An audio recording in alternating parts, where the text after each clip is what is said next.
Assalamualaikum warahmatullahi wabarakatuh. Hai, halo Delvers, ketemu lagi sama aku Tamara Delv. Kalau kalian lihat Tamara Delv kok nggak di studio? Karena nih kita ada di depan ruangan ini. Kalau kalian penasaran, ini adalah salah satu bangunan di mana di balik pintu ini sejarah penerbangan Indonesia akan kita bahas. Kira-kira apa ya? Dan kita akan ketemu siapa di dalam sini? Yuk ikut aku. Wow.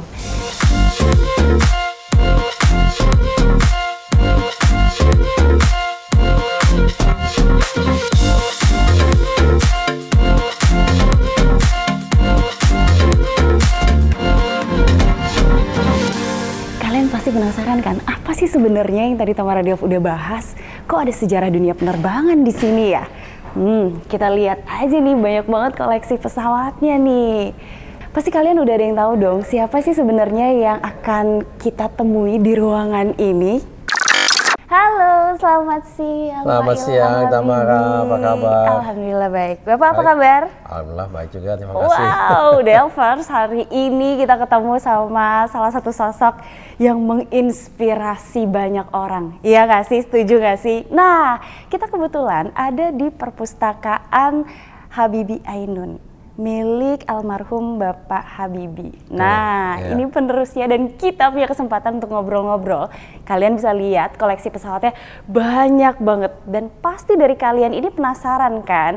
Ada yang udah ngeliat N250 dan R80 nih. Kalian pasti penasaran. Kita bakal nanya-nanya langsung sama Pak Ilham Habibie mengenai koleksi pesawat yang ada di sini dan ngobrol-ngobrol tentang dunia penerbangan. Yuk langsung aja kita lihat koleksinya. Iya. Kalau dari semua koleksi ini Pak Ilham, yang paling membekas dan paling disukai yang mana? Saya pribadi? Yes. Kalau saya paling suka yang ini. Oh justru ini ya? Iya, karena ini proyek saya sendiri. Saya N2130. Saya dulu kepala proyek ini.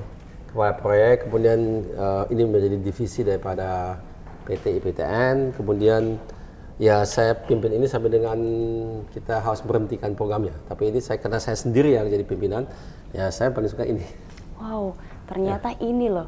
Iya. Ini yang paling best of the best bagi Pak Ilham. Ya, nah, ini apa? Ini pesawat terbang 100 penumpang ya, dengan jet kelihatannya. Kalau kita dulu membuat itu, kita lebih cepat daripada perusahaan-perusahaan lain seperti Embraer atau Bombardier. Mereka juga mempunyai jet untuk 100 penumpang, di mana Embraer itu namanya E-Series, ya, E-Series, E170, 190, 195. Kemudian kalau C-Series itu oleh Bombardier, itu akhirnya diambil alih oleh Airbus, yang kita kenal sekarang sebagai Airbus 220. Itu memang di Indonesia nggak ada, tapi 220. Dan ini kurang lebih sama size-nya seperti yang dua pesawat tersebut, tapi jauh lebih dulu. Jadi kita agak pikir jauh. Iya ya, jauh ke depan ya. Jauh bahkan sebelum banyak produsen pesawat yang merancang. Ini memang tampaknya mirip dengan 737 atau Airbus 320, mirip, boleh katakan sama, tapi ini lebih pendek. Ini untuk 100 penumpang sebetulnya. Ya. Ini untuk penerbangan jarak pendek hingga menengah. Ya. Termasuknya. Pendek atau lebih ke menengah lah. Oh menengah. Pendek sekali tidak, tapi menengah. Keren ini nih, gimana aslinya ya? Pengen lihat ya. Nah, tapi mumpung ketemu sama Pak Ilham Habibie, aku juga pengen nanya-nanya mengenai N250. Oh ya, mari lagi sih. Yang katanya Pak Ilham juga salah satu yang termasuk ya pada saat. Ya, tapi di akhir. Saya tidak terlalu banyak berkiprah di situ karena ini kan dimulai tahun akhir 80-an. Penerbangan perdananya 25 itu adalah tahun 95. 95 yang ini kan tanggal 12 Agustus. Tiap 10 Agustus kita merayakan tanggal itu sebagai Hari Kebangkitan Teknologi Nasional atau Hakteknas. Itu dirayakan biasanya penyelenggara perayaan itu adalah dulu BPPT atau Kemenristek, sekarang BRIN. Jadi baru 2 hari yang lalu saya di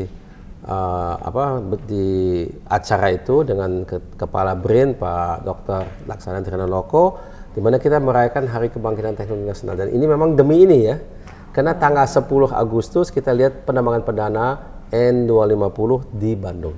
Dan itu kita simbolnya sebagai kita membangkit, kita tinggal landas sebagai bangsa dan menunjukkan kepada dunia bahwasannya kita mampu membuat produk pesawat terbang yang memang kita kenal sebagai produk yang sangat kompleks. Ya, diproduksi sendiri, mahakarya dari Indonesia. Betul sekali. Sayangnya sekarang sudah tidak bisa lagi kita temui ya. Iya. Kecuali di museum di Yogyakarta. Betul, ya. karena itu tidak jadi karena waktu itu kan kita dilarang ya untuk melanjutkan oleh IMF karena kita berada tahun 98-99 di krisis moneter yang kemudian jadi krisis politik, sehingga kita ya dengan sangat berat hati dan menyesal harus memberhentikan proyek ini. Padahal sudah terbang waktu itu. Iya. Iya. Sayang sekali. Sayang sekali.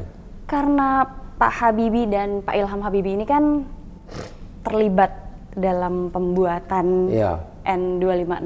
Nah, betul. Ya, Pak Habibie adalah penggagasnya. Penggagasnya, iya. Kalau saya cuma ikut di akhir, tapi nggak banyak ikutnya. Saya lebih fokus ke situ. Kesini ya justru. Sebelum kesini digojok ikut dulu di sini. Ikut dikit tapi nggak banyak. Disitulah yang banyak. Nah, Pak Habibie itu kan di dunia dirgantara itu benar-benar sosok yang tidak bisa dianggap main-main ya. Oh ya jelas, secara internasional. Ya, apalagi sangat terkenal di internasional, terutama di Jerman, karena studinya juga di sana ya. Iya, memang dulu Bapak mulai karir di dunia industri pesawat terbang di Jerman. Ya, jadi saat ini kalau kita ke Eropa, kita kan kenal terutama satu perusahaan namanya Airbus. Airbus itu terdiri dari 3 perusahaan yang kerjasama, kemudian mereka disatukan, yaitu satu dari Jerman, satu dari Perancis, dan yang lebih kecil itu dari Spanyol. Ada beberapa sumber yang menyebutkan Pak Habibie itu pernah terlibat dalam Fokker F28? Mungkin ya. Tapi dan Airbus kalau nggak salah. Airbus iya, tapi kalau Fokker saya kurang tahu. Mungkin iya, tapi saya nggak begitu paham itu. Nah, Tapi Airbus jelas. Keren dari N250 ini karena ada teknologi fly-by-wire ya, yang di... Iya, tapi fly-by-wire itu sebetulnya ini pesawat kedua, pesawat pertama untuk sekelas yang menggunakan fly-by-wire. Dan sebelum saat ini hanya ada 1 atau 2 yang juga menggunakannya, yaitu Airbus 320 dan juga Boeing 777. Tapi itu 777 itu belakangan mungkin ya. Jadi duluan ini sebetulnya. Jadi ini mungkin nomor 2. Wah, pemikiran tentang dunia penerbangannya sudah jauh-jauh sekali ke depan. Nah, Pak Habibie ini juga selain yang menciptakan N250, terus kita juga tahu bahwa beliau ini sangat berperan terhadap dunia penerbangan dunia. Nah, ada salah satu yang membuat semua orang kayaknya tahu nih tentang salah satu teori yang dikeluarkan sama Pak Habibie. Bahkan Pak Habibie ini disebut Mr. Crack ya. Iya, betul. Nah, bisa dijelaskan kenapa dan apa sih sebenarnya Pak Ilham tentang crack teori itu yang dikeluarkan dan seberapa besar akhirnya bisa mengubah dunia penerbangan? Oke, begini. Jadi kalau di tiap pesawat atau sebetulnya tiap benda yang memang kita buat untuk ada fungsinya, misalnya untuk mobil pun juga ada, atau pesawat pun juga ada, kapal laut pun juga ada. Gejala itu adalah kalau ada satu struktur yang mengalami adanya beban, satu ketika akan ada retak, ya. Dan itu memang satu hal yang tidak bisa dihindari. Dan untuk mencegah itu kita perlu tahu terlebih dahulu, pertama di mana retak itu akan terjadi, kedua kapan, dan dalam bentuk seperti apa. Dan kalau sudah terjadi, dia lari ke arah mana dengan kecepatan seperti apa. Itu bisa diprediksi. Ya. Nah, untuk pesawat terbang itu sangat kritis. Kalau di mobil, kalau ada retakan, oke, nggak apa-apa, nggak langsung harus kita betulkan mobilnya. Mungkin satu ketika harus kita betulkan. Tapi di pesawat itu tidak ada toleransi sama sekali. Begitu ada retak yang kita lihat kritis, itu harus diganti semuanya. Retak itu biasanya dari ketika take off dan landing itu paling besar. Nggak, itu bisa gini. Kalau sumber dari keretakan itu adalah beban daripada pesawat itu yang dialaminya kalau dia memang kalau dia terbang terutama ya, mau dia tinggal landas, mau dia mendarat, mau dia terbang di jelajah paling tinggi, yang jelas kalau dia terbang selalu ada beban, dan beban itu secara akumulatif menyebabkan adanya retakan. Dan semakin lama kalau dibiarkan semakin ya memang akan seperti itu ya, nggak bisa kita hindari itu ya. Oke, orang bisa katakan kenapa nggak kita buat satu struktur yang tahan retak, nggak akan retak. Bisa aja, tapi menjadi begitu berat sehingga nanti nggak efisien untuk tebang. Jadi lebih baik kita buat struktur yang ringan. Ada retak tapi bisa kita kendalikan. Nanti kalau misalnya ada retak ya kita ganti spare partnya. Nah itu Bapak membuat teori. Nah itu kan mau ke Bapak ya. Bapak mau buat teori. Pertama di mana retak itu kita lihat, dalam bentuk apa, dan dengan dia kecepatan apa dia akan berkembang ke arah mana. Itu semuanya bisa diprediksi, bisa dihitung. Jadi Bapak dalam hal itu, saya sendiri sebagai mahasiswa dulu belajar mengenai teori Bapak saya. Saya tadinya nggak tahu ada teori itu. Sebenarnya tahu ada teori tapi nggak jelas di mana persisnya dalam konteks apa. Jadi saya dalam buku tiba-tiba lihat, wah ini ada persamaan Habibie, wah ini ada kurva Habibie, wah ini ada teori Habibie, semuanya Habibie. Nah ini karena memang dalam bidang itu yang namanya dalam bahasa Inggris fatigue mechanics ya, atau fracture mechanics, itu adalah Bapak itu orang yang sangat terkenal, sangat terkenal di bidang itu. Dan untuk banyak produk-produk, jangankan pesawat, kalau kita boleh sebut juga yang lain yang agak sensitif, misalnya peluru kendali interkontinental. Jadi kita luncurkan peluru kendali, dia itu dulu kan masih perang dingin gitu ya. Dia katakan diluncurkan dari Amerika Serikat, tujuannya ke Uni Soviet. Itu nggak pernah terjadi, tapi kan harus dipersiapkan kalau ada perang. Nah itu kalau dia diluncurkan, terus dia kembali lagi, dia dari atmosfer masuk ke stratosfer, masuk ke luar angkasa, terus kembali lagi ke bumi. Kalau dia balik lagi, itu ada dia masuk ke atmosfer lagi, itu menjadi panas sekali. Kalau dia panas, itu dampak daripada kepanasan itu menyebabkan adanya beban tambahan yang menyebabkan adanya crack. Nah itu tidak boleh terjadi, karena kalau dia ada crack bisa pecah, dan roket interkontinental itu yang ada bom-bomnya itu nggak akan bisa sampai di tujuan. Jadi harus dihitung. Sudah pecah duluan. Ya, pecah duluan di udara. Nah itu harus dihitung. Jadi itu Bapak salah satu orang yang memang bisa berhitung itu. Wow, sampai dihitung ke atomnya, Delvers. Kalau kita lihat history tentang kenapa Pak Habibie ini bisa menemukan teori tersebut. Nah, terlebih lagi karena ada beberapa sekitar tahun 50 sampai 60-an itu kecelakaan pesawat terbanyak itu penyebabnya adalah karena cracking itu yang pada saat itu belum ditemukan sistem scan. Jadi itu harus manual dicek, dan itulah yang akhirnya kalau saya tidak salah baca Pak Ilham, Pak Habibie ini akhirnya memunculkan teori itu karena kekhawatiran mengenai banyaknya tragedi penerbangan dengan penyebab crack tadi itu. Iya betul. Nah, sekarang kita coba mau tanya sama Pak Ilham. Pak Ilham ini sudah terlibat pembangunan pesawat apa aja sih? Penasaran nih pasti Delvers nih. Oke.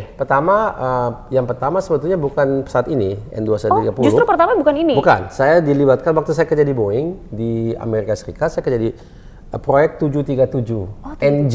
Nah, NG itu adalah pendahulu daripada pesawat terbang yang terakhir kita lihat dari 737 yang Max, yang banyak orang tidak mau terbang karena takut. Iya betul, next generation nah, next generation adalah yang 600, 700, 800, 900 itu 737-600 itu yang sekarang kita terbang dalam keseharian.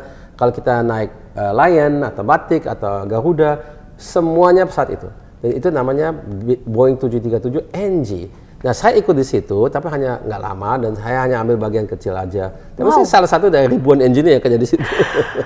Kalian pasti yang pernah naik Boeing nggak pernah nyangka kan kalau sosok Pak Ilham Habibie ini justru terlibat saya dalam pembuatan nggak lama, hanya 1-2 tahun, tapi ya memang pernah saya turun tangan di situ, benar.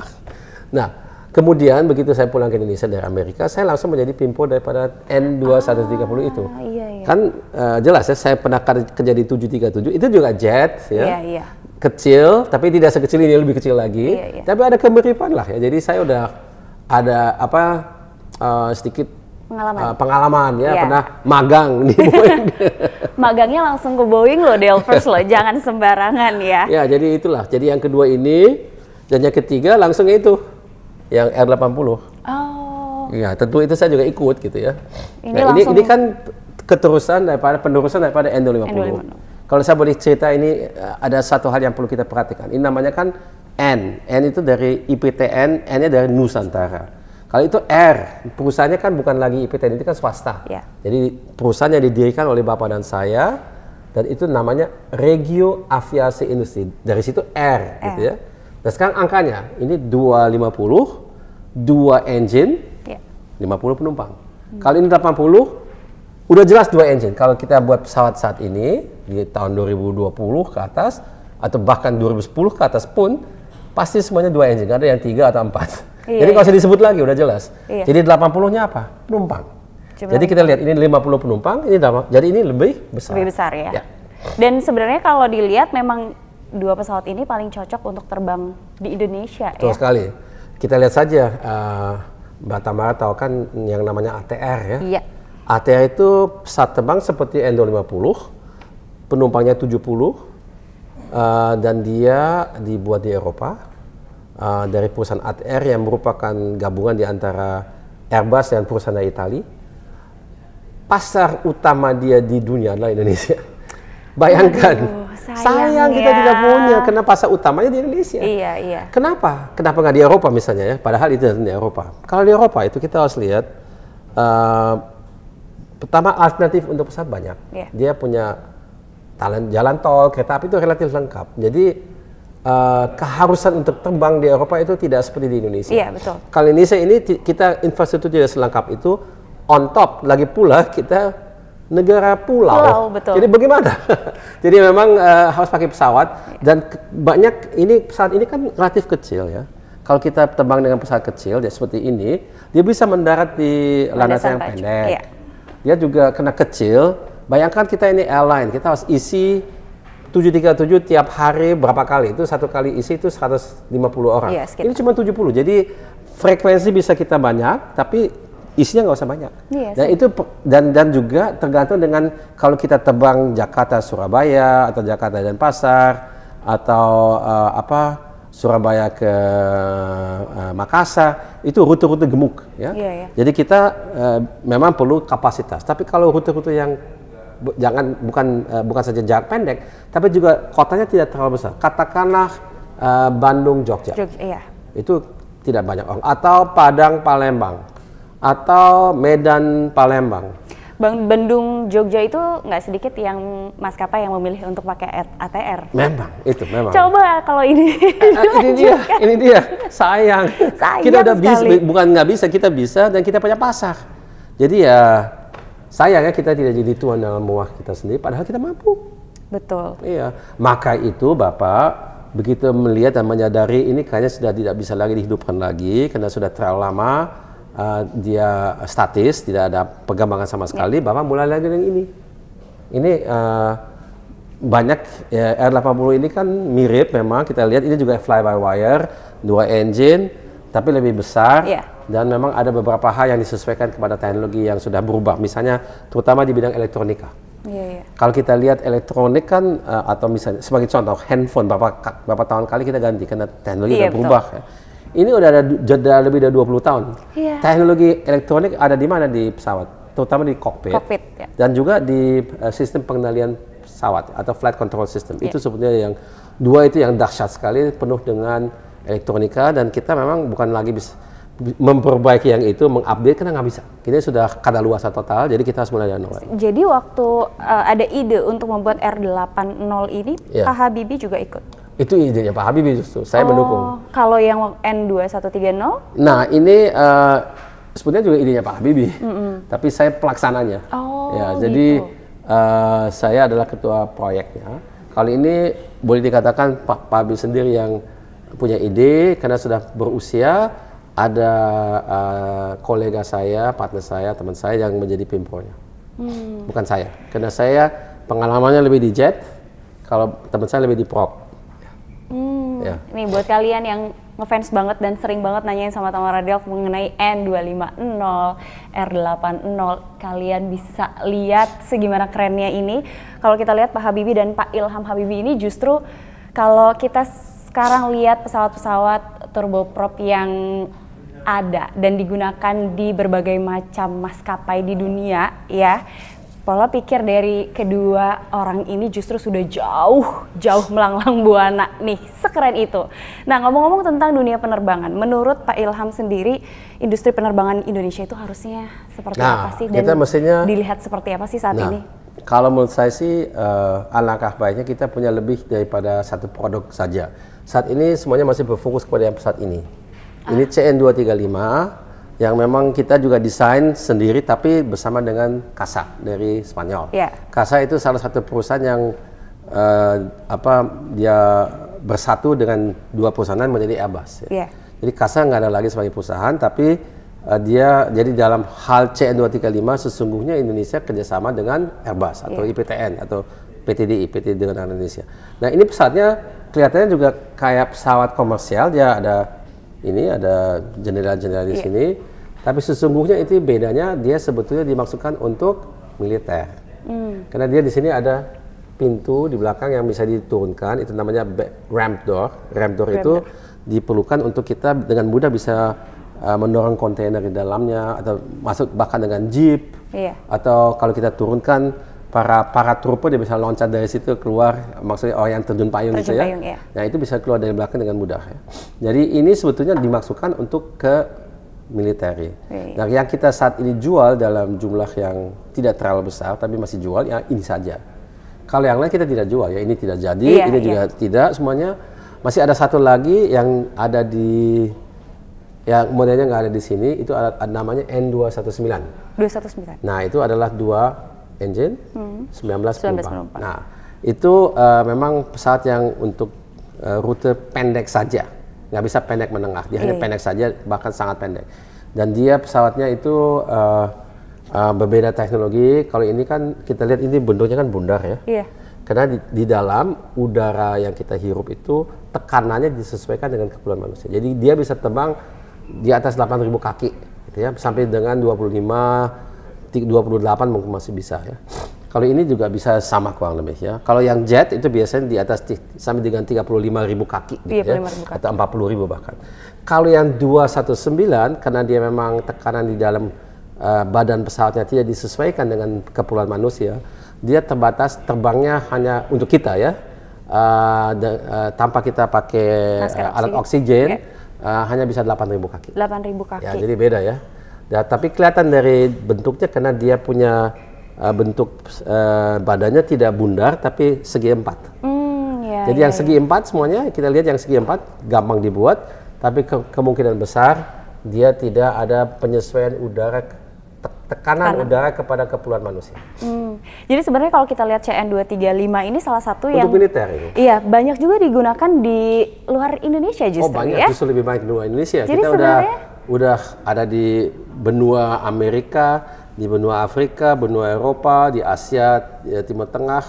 Yang belum terbang ya ini cuma di Australia aja. Sebagai benua. Kalau di tiap benua kan ada banyak negara yang menggunakannya.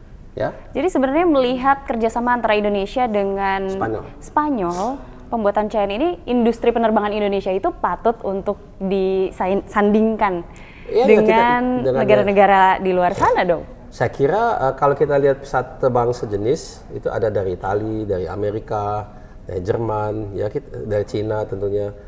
Ya saya kira kita setara dalam hal itu.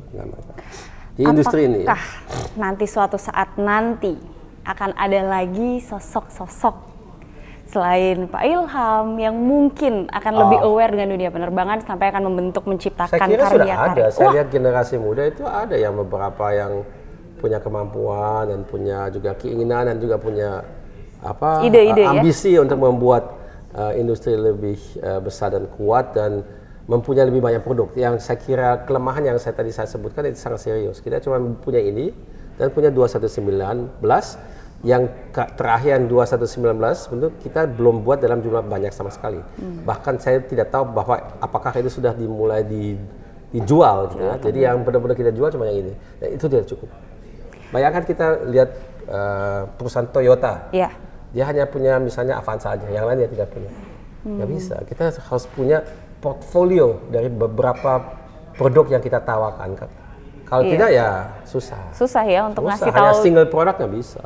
Publik dan untuk mendapat kepercayaan dunia juga ya. Betul. Nah, ngomong-ngomong industri penerbangan Indonesia, apa harapan Pak Ilham sendiri untuk dunia penerbangan Indonesia? Nah, kalau untuk industrinya, harapan saya ya kita lanjutkan apa yang sudah kita mulai.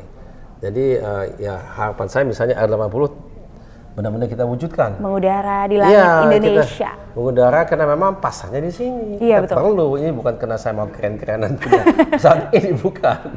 Ini memang perlu. Iya, kalau kita lihat ATR 42 dan 72 aja kan sudah banyak lumayan banyak menghiasi langit dunia ya. Pasar terbesar di dunia untuk pesawat sejenis seperti itu ya di Indonesia.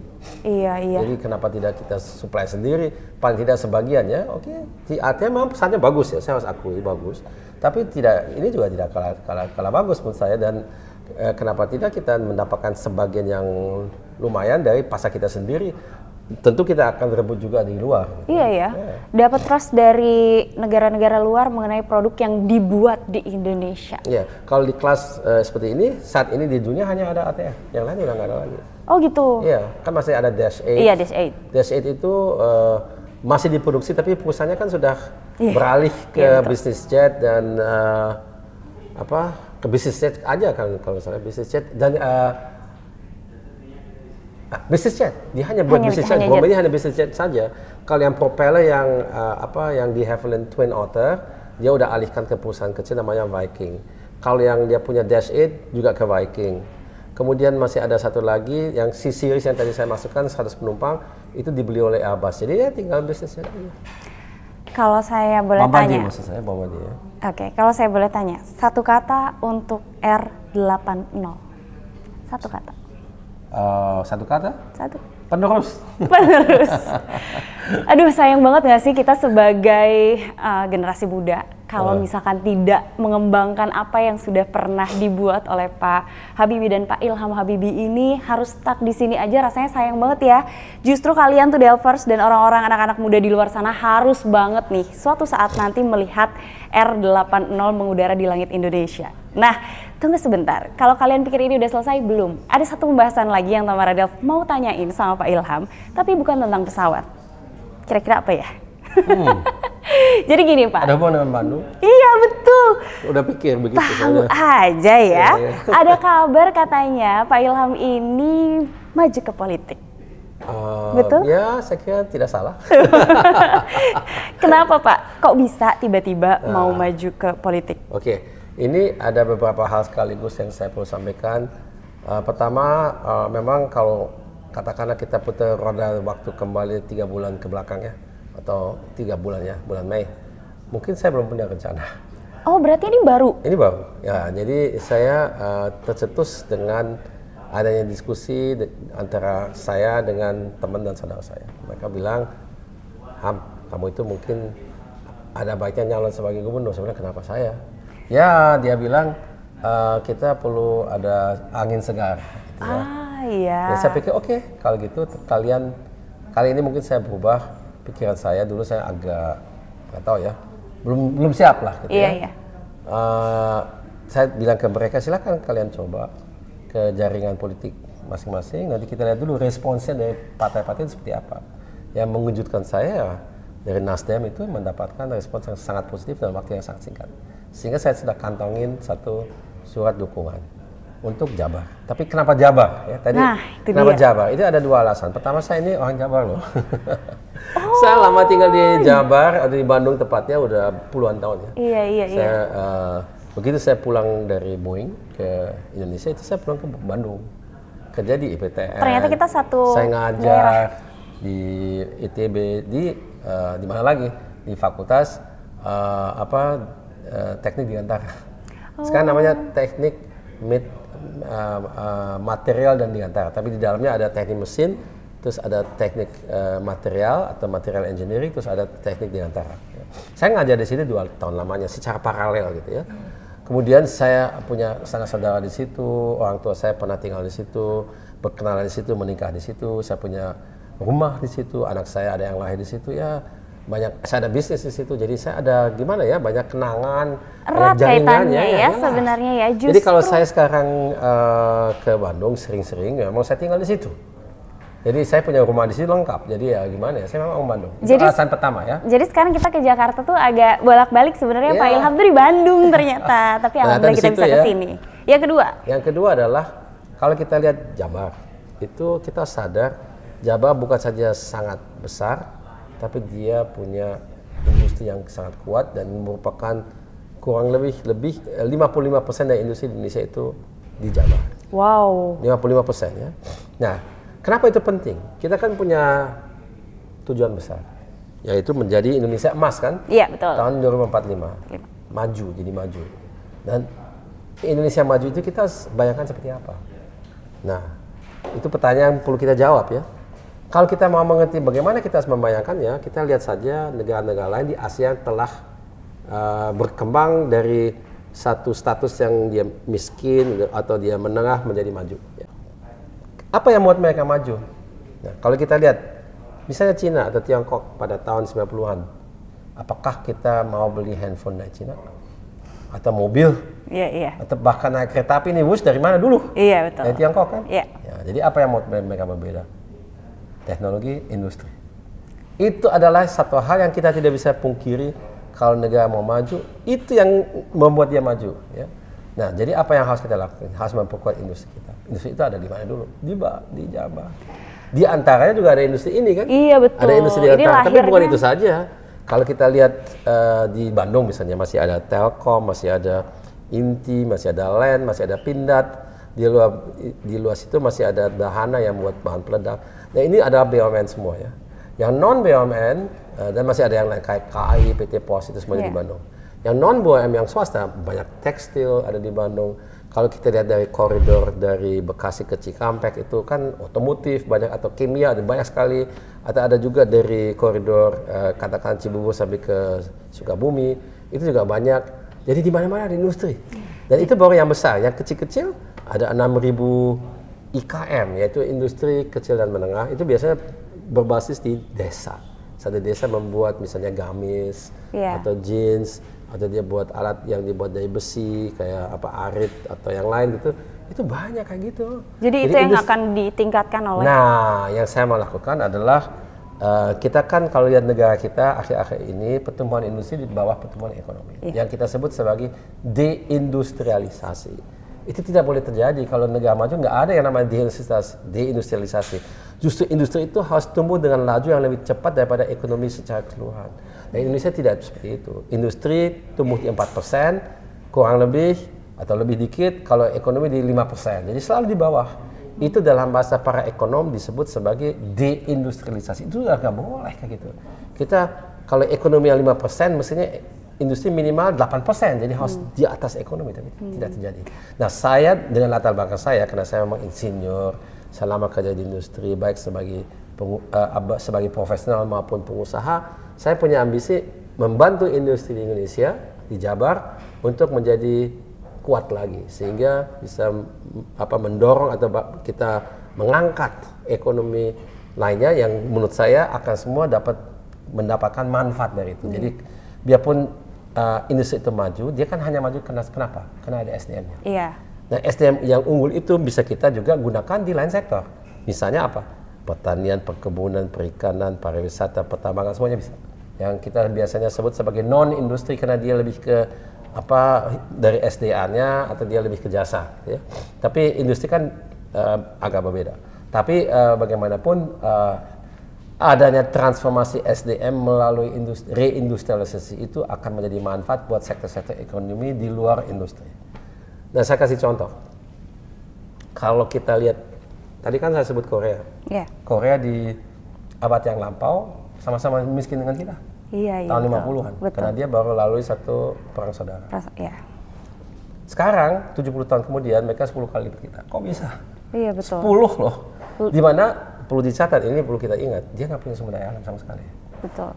Jadi apa yang kita bisa simpulkan dari itu, keterkaitan sumber daya alam dengan kemajuan sebuah negara itu keterkaitannya tidak besar namanya. Yang banyak itu apa yang bisa dikaryakan oleh sumber daya manusianya. Iya. Jadi dengan nol sumber daya alam, kalau kita punya sumber daya manusia yang hebat, kita bisa sangat berkembang. Iya. Kalau kita sebaliknya punya banyak sumber daya alam, tapi nggak punya cukup sumber daya manusia yang hebat, kita pertumbuhannya terbatas. Iya betul. Ya itu. Ya maka itu saya mau masuk ke situ. Jadi ada banyak alasannya udah jelas ya. Iya. Salah satunya yang paling utama adalah membangun Jawa Barat. Iya betul. Nah, satu pertanyaan lagi Pak. Silakan. Kalau misalkan suatu saat nanti, amin, terpilih menjadi gubernur Jawa Barat. Ya. Bapak tahu ya masa enggak?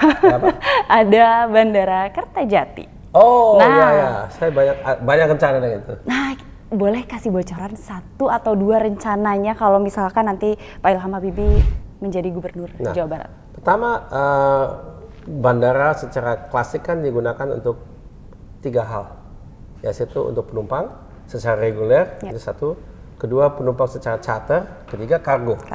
Nah, kalau penumpang secara reguler di Kertajati belum banyak, karena konektivitasnya ke Bandung itu kurang bagus. Iya, betul. Kalau naik mobil sejam setengah, ya. Jadi itu terlalu pelan. Ada golden rule dalam dunia traveling, kalau airport di atas sejam waktunya yang diperlukan untuk nyambung ke kota itu sudah tidak menjadi menarik. Jadi harus dipercepat. Jadi bagaimana caranya? Kalau menurut saya sih harus dengan kereta api. Ya, dengan kereta api kalau bisa yang jangan stop di mana-mana, dia memang di bawah 1 jam langsung tujuan ke situ. Itu untuk penumpang ya. Yeah. Kalau untuk penumpang charter memang rencananya kan sudah charter itu termasuk haji dan umroh ya. Itu memang caranya ya. Ya itu dengan haji dan umroh udah tepat. Nah, yang sama sekali belum disentuh itu adalah kargonya. Nah, kargonya itu yang saya lihat kalau kita perkuat industrinya di Jawa Barat, pasti harus berorientasi ekspor juga. Oh iya betul. Jadi konektivitas dengan saling terhubung ya? Ya, dengan Kertajati itu harus kita maksimalkan. Karena banyak bisnis itu memerlukan transportasi udara. Karena pasar itu, dan saya tidak bicara mengenai misalnya mengatakan produk yang berat-berat, tapi sampai dengan believe it or not, tekstil pun kadang harus diantarkan dengan pesawat. Iya betul. Karena masa kekadaluarsan produk itu sendiri itu cepat sekali dengan adanya fast fashion atau hyper fast fashion. Tapi untuk itu perlu adanya konektivitas dengan sentra-sentra produksi di Jawa Barat, ya, dengan yang baik dan produktif. Nah itu nanti perlu kita maksimalkan. Dengan itu saya yakin nasib Kertajati akan lebih baik. Wow, ternyata rencananya Pak Ilham Habibie tentang Jawa Barat itu banyak banget. Tapi kalau kalian penasaran, nanti mungkin ada segmen tersendiri yang Pak Ilham akan mengungkapkan apa sih visi misinya ya nggak sih? Nah, karena di Tamara Delf ini kayaknya obrolan kita udah kemana-mana. Kita bakalan mengakhiri wawancara aku sama Pak Ilham Habibie. Nah, kalau kalian penasaran, kira-kira ada lagi nggak sih pembahasan tentang pesawat atau hal lainnya di channel Tamara Delf atau di channelnya Pak Ilham Habibie? Kita akan merekomendasikan kalian channel dari Pak Ilham Habibie. Apa Pak nama channelnya? Ilham Habibie Society. Nah, dari sini nih, abis nonton video ini, kalian langsung mampir ke channelnya Pak Ilham Habibie. Ilham Habibie Society, SOCIETY. Nah, nanti Tamara Delf sama Pak Ilham bakalan ada lagi obrolan yang dibahas ya. Terima kasih kalian udah nonton video aku hari ini. Jangan lupa di subscribe, nyalain lonceng notifikasi. Dan sampai ketemu lagi di episode selanjutnya ya. Assalamualaikum warahmatullahi wabarakatuh. Bye-bye. Waalaikumsalam. Bye.